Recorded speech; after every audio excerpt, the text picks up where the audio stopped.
Aduh. Saya ingin kita mulai saja sambil menunggu yang lain biar nanti otomatis masuk saja. Seperti yang sudah saya sampaikan bahwa hari Rabu ini untuk Zoom-nya kita 3 kelas saja. 3 kelas. Ya harusnya 3 kelas ya, tapi ada beberapa kelas yang berhalangan. Tidak masalah. Sekarang saya ingin lihat kembali materi-materi yang sudah kalian diskusikan. Pertama dari THP. Ini seharusnya materinya sama ya. Iman kepada kitab kalau tidak salah. Betul ya? Apa materi diskusinya? Iman kepada? Tahu.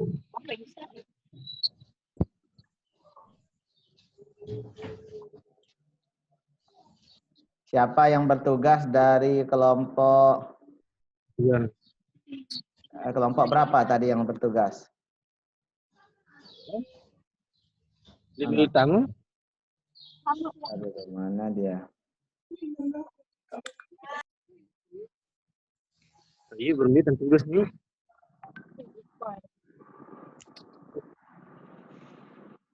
Ini saya tidak lihat PowerPoint-nya yang THP ini. Ada anak THP di sini? Kelompok 4 ya.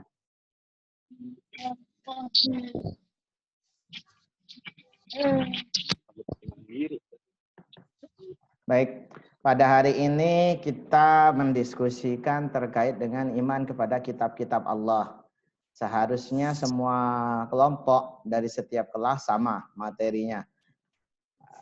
Saya coba pantau dulu. Kelas 1B publik. Ada beberapa pertanyaan yang saya lihat.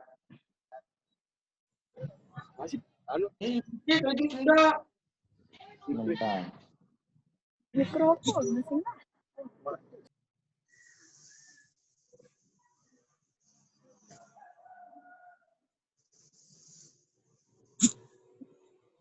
Nah, siapa kelompok 1B publik ada orangnya?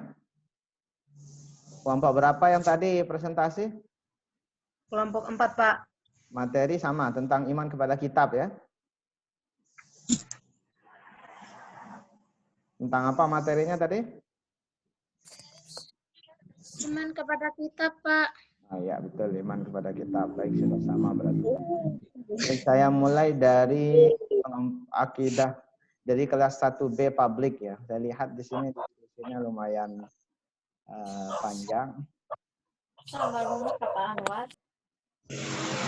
lihat PowerPoint-nya dulu. Tadi ada PowerPoint-nya di-upload? Ada, Pak. Ada. Ada PowerPoint-nya. Saya roll ke atas. Oh ya, ini ada dia. Baik, saya tanggapi dulu beberapa hal ya terkait presentasi yang tadi telah disampaikan. Jadi kita eksplorasi kuliahnya lewat pertanyaan-pertanyaan yang sudah diberikan oleh kawan-kawanmu. Kita mulai dari kelompok 4 di kelas 1B. Apa saja hikmah beriman kepada kitab-kitab Allah. Baik, sebelumnya mari kita buka kuliah ini dengan melafazkan basmalah. Bismillahirrahmanirrahim. Silakan nanti kalau ada yang ingin ditanggapi, saya coba menanggapi dulu pertanyaan teman-temanmu. Nanti kita eksplorasi sedikit untuk mengambil kesimpulan di kuliah kita pada pada hari ini. Pertama pertanyaan dari Fathul Arifin, kelas 1B akidah, 1B publik ya. Apa hikmah beriman kepada kitab-kitab Allah? Jadi hikmah beriman kepada kitab Allah banyak sekali, di antaranya dengan beriman kepada kitab Allah, seorang muslim akidahnya menjadi sempurna. Sebab kalau ada muslim yang tidak beriman kepada kitab Allah, akidahnya batal. Nabi katakan, "Buniyal Islam ala khamsin." Islam itu dibangun atas 5 keyakinan. Pertama, syahadatu alla ilaha illallah wa anna Muhammadar Rasulullah. Bersaksi tiada Tuhan selain Allah dan bahwasanya Muhammad adalah Rasul utusan Allah. Wa tuqimas shalah wa tu'tiyaz zakah wa tasuma Ramadan wa tahajjul bait man istata'a ilaihi sabila. Kemudian mendirikan salat, menunaikan zakat, berpuasa di bulan Ramadan dan berhaji kalau sudah mampu menempuh perjalanan untuk haji.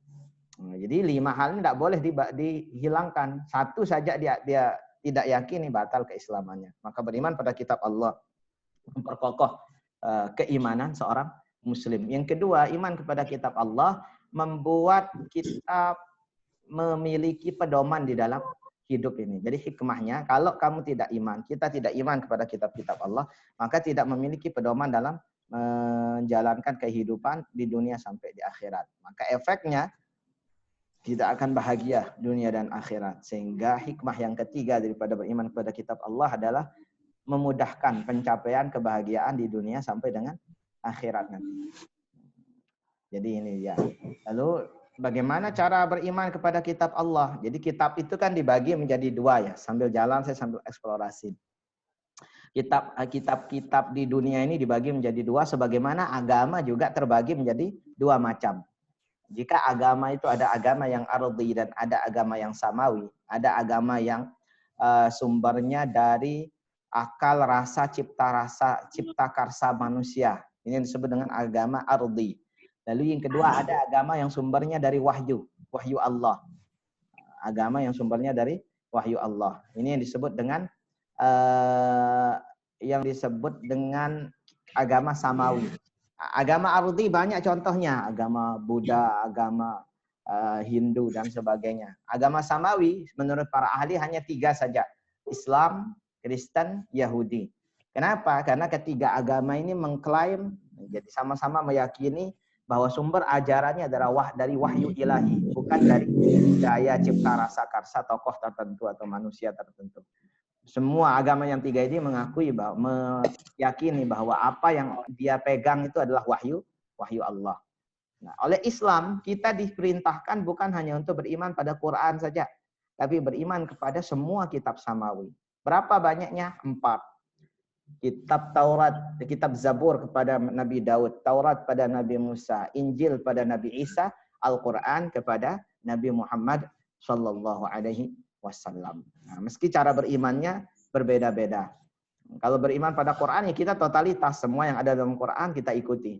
Adapun beriman pada Injil, Taurat dan Zabur, kita beriman bahwa dulu wahyu dalam 3 kitab ini pernah Allah berikan kepada para nabi dan pernah menjadi rujukan. Kedua, kita beriman bahwa apa yang tertuang dalam Taurat, Zabur, Injil hanya terbatas untuk umat-umat ketika nabinya masih hidup. Nabi Musa ya untuk Taurat, Nabi Isa untuk umat Nabi Isa ya Injil, umat Nabi Daud ya pakai Zabur. Setelah nabi-nabi tersebut meninggal dunia, maka hilanglah kewajiban untuk taat kepada hukumnya. Yang ada hanya kewajiban untuk mengimani ajaran universal yang dimiliki. Apa ajaran universal itu? Tauhid.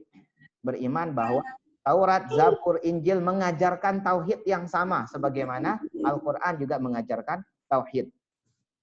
Ketiga, cara beriman kepada kitab Taurat, Zabur, Injil, kalau ada ayat-ayat Taurat, Zabur, Injil yang sesuai dengan Al-Qur'an, diimani total bahwa itu masih wahyu Allah. Tetapi kalau ada ayat-ayat Al-Quran, ayat-ayat Taurat, Zabur, Injil yang berbeda dengan Quran, maka diyakini bahwa ayat-ayat itu bukan lagi wahyu Allah. Sebab sudah mengalami tahrif dan tabdil, mengalami perubahan dan penambahan.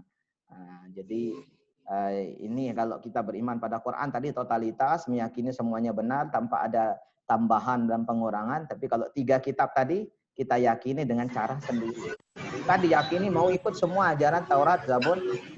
Baik. Tanya. Tolong mikrofon di off-kan ya. Kayaknya ada yang lagi jual dari pasar itu, dari dagang-dagang. Semua anunya di siapa yang ribut itu.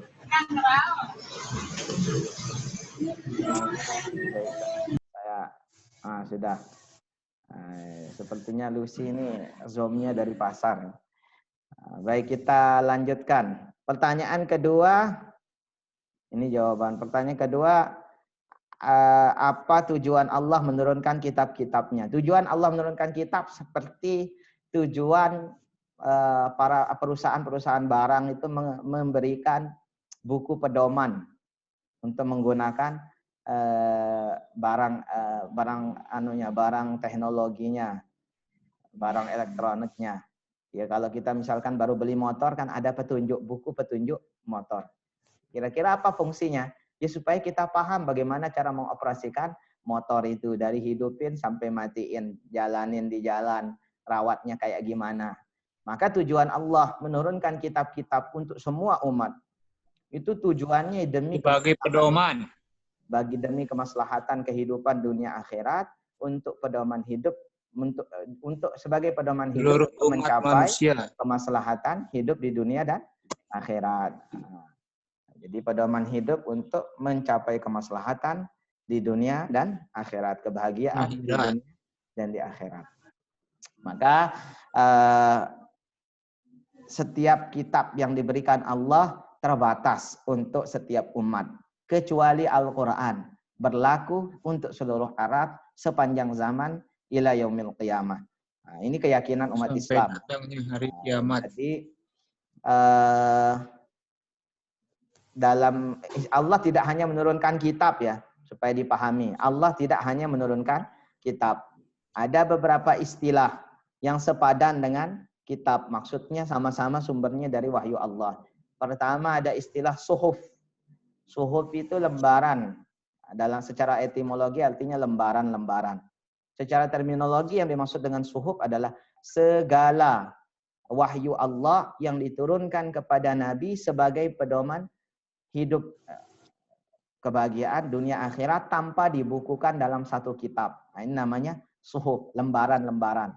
Dalam Al-Quran disebut yang punya suhuf itu dua. Suhuf Ibrahim wa Musa. Suhufnya Nabi Ibrahim dan suhufnya Nabi Musa. Nah, jadi ketika dia masih terpisah-pisah, tidak dikumpulkan dalam satu kitab, disebut dengan suhuf. Bahkan ada beberapa wahyu yang memang tidak diarahkan oleh Allah untuk menjadi sebuah kitab seperti suhuf yang diberikan kepada Nabi Ibrahim. Kita tidak temukan kitab suci milik Nabi Ibrahim. Yang ada adalah suhuf Ibrahim wa Musa. Kemudian ada Az-Zubur. Zubur ini sama jamak daripada Zabur. Ini Zubur dalam Al-Qur'an. Bil kitab biwaz zuburi wal kitabil munir dalam Al-Qur'an, biwaz zuburi wal kitabil munir disebutkan.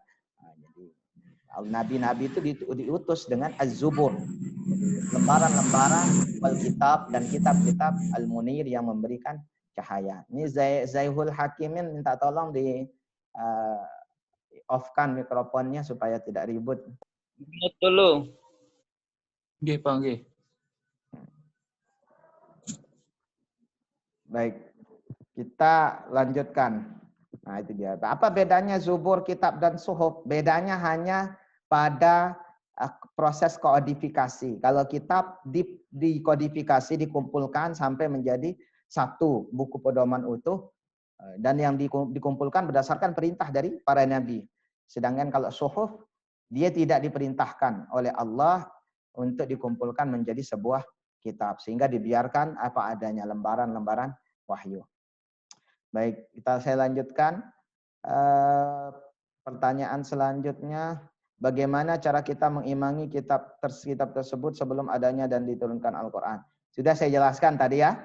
Cara mengimani kitab terdahulu, kita yakini dia diturunkan betul dari Allah, diterima oleh para nabinya. Zabur, Taurat, Injil diterima oleh Nabi Daud, Nabi Musa, dan Nabi Isa alaihissalam. Hanya saja sekarang kita beriman kepadanya bukan dalam segi syariatnya, tapi dalam segi kaidah universal tentang ajaran monoteisme, bahwa mereka semua para nabi yang menerima 3 kitab sebelum Quran mengajarkan tauhid, menyembah hanya kepada Allah saja. Banyak masih kita temukan ayat-ayat tersebut dalam Injil, Taurat maupun Zabur yang sekarang masih ada.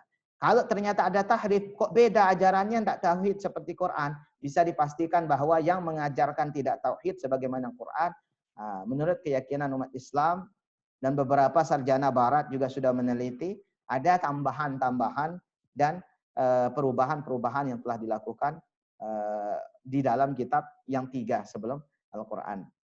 Baik, kemudian tadi tidak boleh melakukan syariatnya kecuali yang memang dipelihara oleh Islam. Ada syariat-syariat dalam kitab Taurat, yang di Taurat, Zabur, Injil yang dipelihara oleh Al-Quran. Contoh, dalam kitab Zabur, Nabi Daud alaihissalam bersama umatnya diwajibkan puasa. 1 hari berbuka, 1 hari berpuasa. Dalam Islam, syariat itu masih terpelihara. Sehingga Nabi katakan, afdhalus siyam ba'da Ramadan, siyamu Daud alaihissalam. Sebaik-baiknya puasa setelah Ramadan adalah puasanya Nabi Daud alaihissalam. Jadi puasa Nabi Daud ini masih boleh dilakukan oleh umat Islam. Meski tidak ada tuntunan dalam Quran, namun jelas direkomendasi oleh Nabi SAW. Direkomendasi oleh Nabi SAW untuk dilakukan. Jadi boleh. Yang kedua ada misalkan ajaran dari Nabi Ibrahim alaihissalam. Ajaran dari Nabi Ibrahim alaihi salam. Apa ajaran Nabi Ibrahim alaihissalam? Seperti berkhitan, sunat. Dalam Al-Quran tidak ada ditemukan, tetapi dibenarkan oleh Nabi, bahkan diwajibkan. Min fitratil muslim. Bagian daripada fitrah orang-orang muslim itu salah satunya adalah khitan, bersunat. Maka bagi laki-laki wajib hukumnya khitan. Meski itu syariat Nabi Ibrahim dulu, tapi dibenarkan oleh Islam dan dilaksanakan terus. Sedangkan bagi perempuan tidak wajib. Makrumah untuk kemuliaan, dianjurkan untuk berkhitan, namun tidak wajib bagi perempuan. Baik, kemudian itu contoh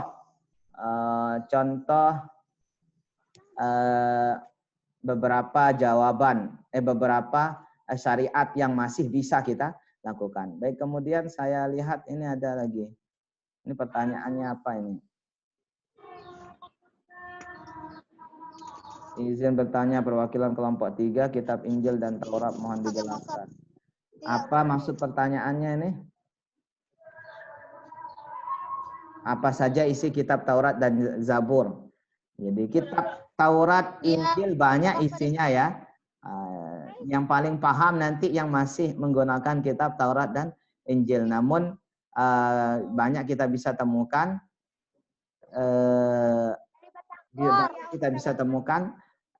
secara umum isi daripada kitab Taurat dan kitab Injil.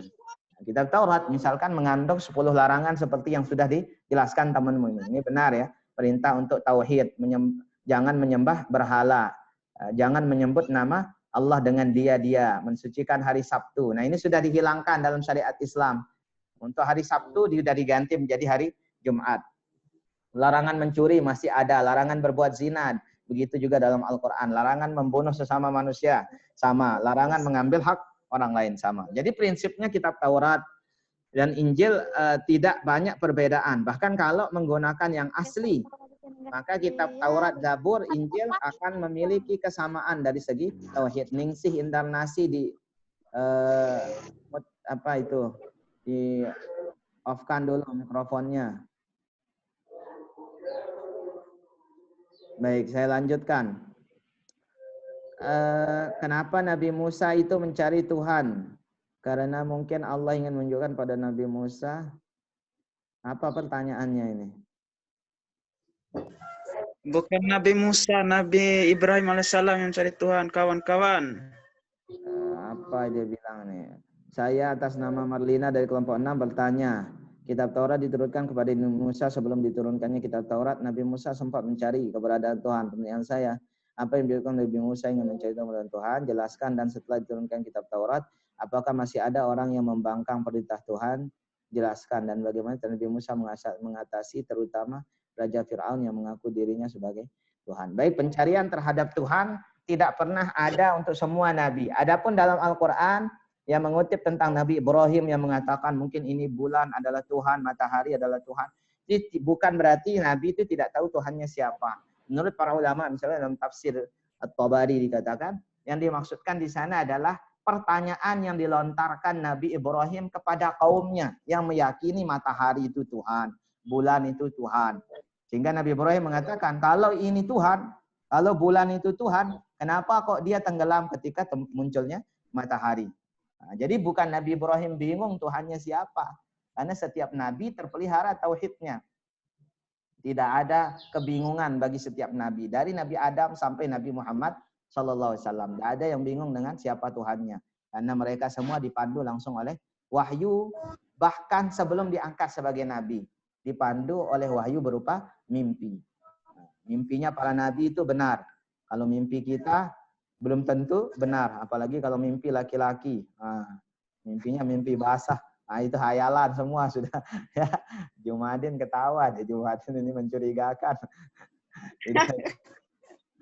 Baik. Lalu pertanyaan selanjutnya dalam poin ini, bagaimana keadaan umat Yahudi ketika sudah diturunkan Taurat kepada mereka? Sama seperti umat Islam sekarang. Tidak semua langsung taat itu. Ada saja yang membangkang. Padahal nabinya masih hidup dan ini lumrah ya. Para nabi itu dakwah bukan berarti langsung ditaati semua oleh umatnya. Bahkan Nabi Adam alaihissalam pun yang umatnya adalah anak-anaknya sendiri masih didurhakai. Kita lihat kisah Qabil dan Habil. Pembunuhan yang dilakukan oleh mereka melanggar perintah daripada Nabi Adam alaihissalam. Ya, ini umatnya adalah anaknya sendiri masih dilanggar. Apalagi umat-umat Nabi yang lainnya. Nabi Nuh dakwah 950 tahun yang beriman hanya 90 orang. Nabi Muhammad, Nabi Isa alaihissalam bahkan ingin dibunuh oleh Raja Romawi. Seandainya tidak ditolong oleh Allah diangkat ke langit. Nah, untuk Allah mengangkat Nabi Isa alaihissalam ke langit. Jadi menurut akidah umat Islam, Nabi Isa tidak disalib. Nabi Isa sekarang masih ada di atas langit. Bahkan dalam Sahih Bukhari disebutkan, Nabi Isa alaihissalam ada di langit ketiga. Nanti akan diturunkan lagi kemudian untuk menghalau Dajjal, membunuh Dajjal dan memimpin umat manusia bersama Imam Mahdi alaihi wassalam. Tapi turunnya sebagai umat Nabi Muhammad, bukan sebagai nabi tersendiri. Ini Nabi Isa itu sudah hampir dibunuh. Nabi Zakaria digergaji oleh orang-orang Yahudi. Padahal sudah masih hidup nabinya. Nabi Muhammad SAW pun demikian. Ada yang beriman, ada yang kufur. Setelah Quran turun, pamannya Abu Lahab, Abu Thalib tidak juga beriman. Nabi Musa juga sama. Ketika Taurat turun, 70 laki-laki yang dibawa oleh Nabi Taurat ke atas bukit Turi Sainan untuk menerima. Ikut Nabi Musa, melihat bagaimana Nabi Musa menerima wahyu dari Allah berupa kitab Taurat. Mereka saksikan, dengarkan langsung firman Allah. Apa yang mereka lakukan? Apa yang mereka katakan kemudian kepada Nabi Musa? Kami ingin melihat Tuhan dengan mata kepala kami sendiri, tidak mau cuma dengar suara saja. Jadi dikatakan dalam Al-Quran seperti itu. Maka Allah angkat gunung-gunung itu, kemudian Allah tumpahkan sehingga membinasakan 70 orang. Lalu Allah bangkitkan lagi. Setelah mereka mati langsung dibangkitkan lagi. Apa yang terjadi? Turun dari gunung, dia buat gosip bahwa Nabi Musa itu tukang sihir. Padahal langsung melihat Allah, melihat kitab Taurat itu, dia dengar bagaimana proses turunnya, dia lihat Nabi Musa berdialog dengan Allah. Tidak juga beriman. Nah, jadi kalau ditanya bagaimana keadaan umat Nabi Musa, ya sama saja seperti kita sekarang. Ada yang taat, ada yang maksiat. Ada yang ahli maksiat, meskipun mengaku dirinya Muslim. Baik, ini Christina Lo bertanya ya. Pertanyaannya belum dijawab tadi. Saya atas nama kita ingin bertanya, ada 3 tingkatan beriman kepada Allah, yaitu Qatmil, Tamtil, dan Hafid. Yang menjadikan saya apa? Apakah dalam Islam beriman kepada Allah hanya dengan 3 cara itu? Apakah dengan perbuatan yang baik terhadap sesama itu tidak termasuk atau gimana? Tolong jelaskan. Tidak ada tingkatan seperti ini dalam Islam ya. Qatmil, Tamtil, dan Hafid ini tidak ada tingkatan iman seperti ini. Siapa yang bertanya tadi? Coba Christina Lo, mana orangnya? Saya kok. Baik. Tidak ada tingkatan iman dalam Islam seperti ini. Jadi Islam, keimanan dalam Islam itu hanya terbagi menjadi 2, Muslim dan mukmin. Muslim dan mukmin. Ini yang ada dalam Quran. Ketika dia hanya Islam KTP, tidak melaksanakan sholat, zakat, puasa, pokoknya dia ngaku Islam lah. Dia masih yakin kewajiban itu adalah perintah Tuhan, perintah Allah. Tapi malas sholat, malas zakat, malas puasa. Dia masih disebut muslim.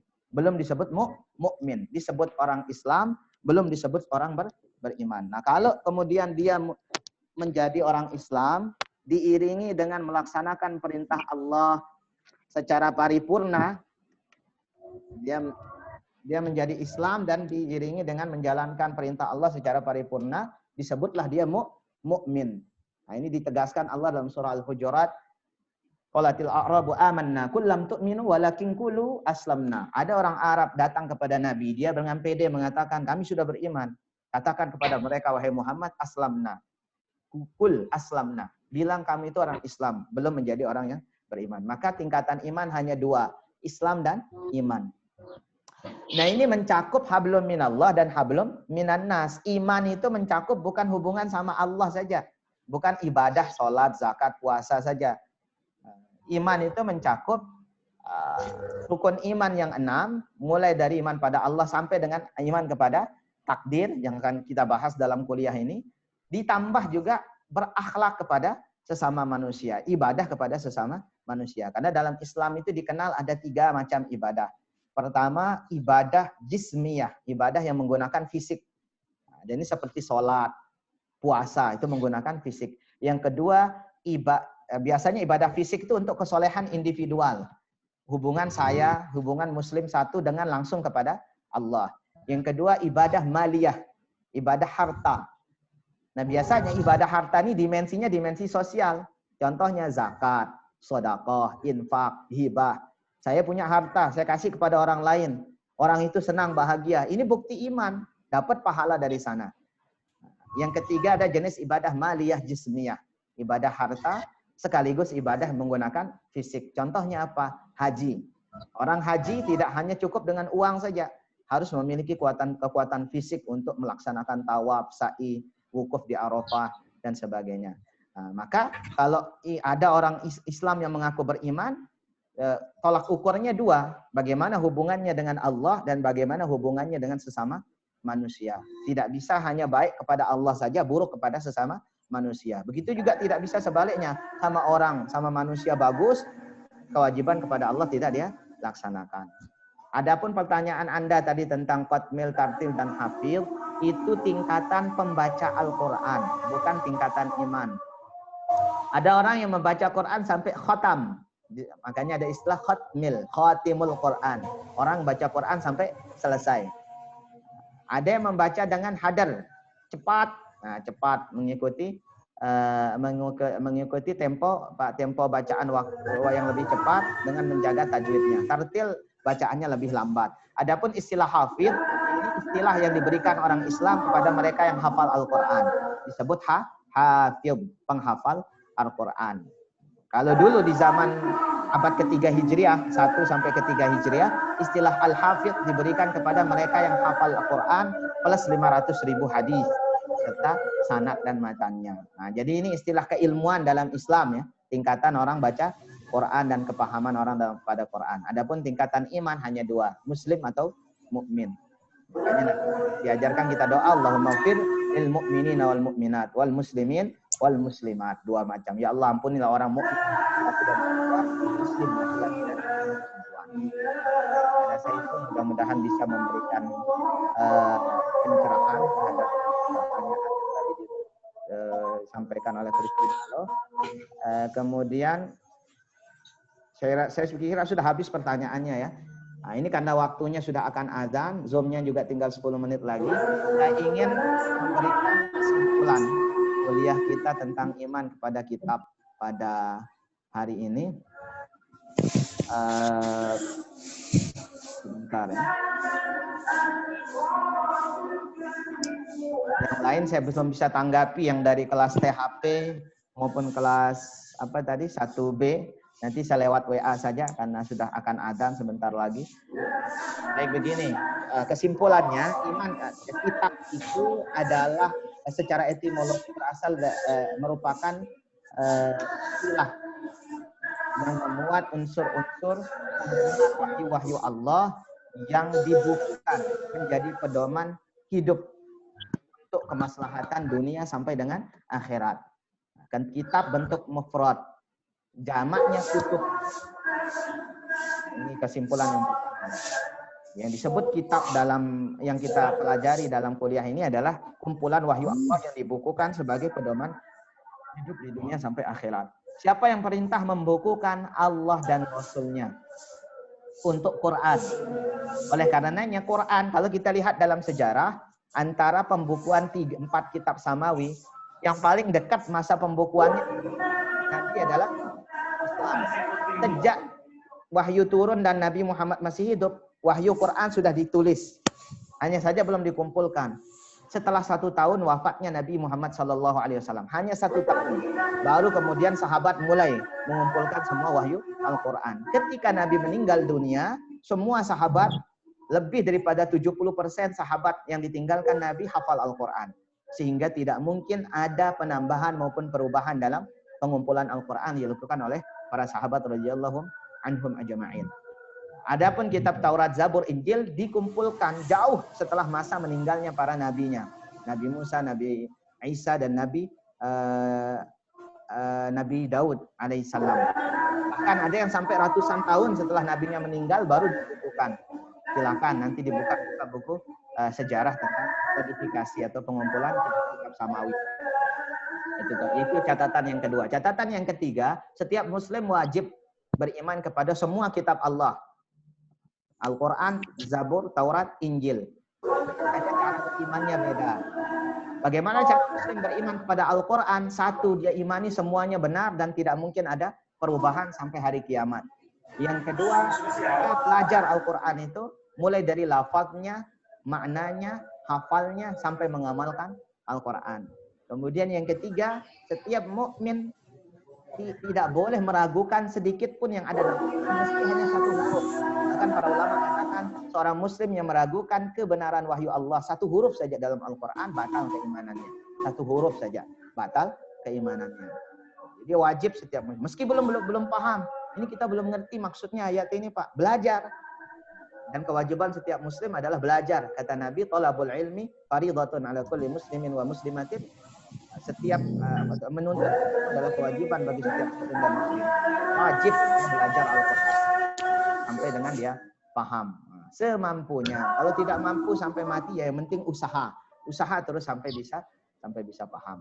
Kemudian yang ketiga, cara beriman kepada Al-Quran bagi setiap muslim menjadikan dia sebagai pedoman hidup.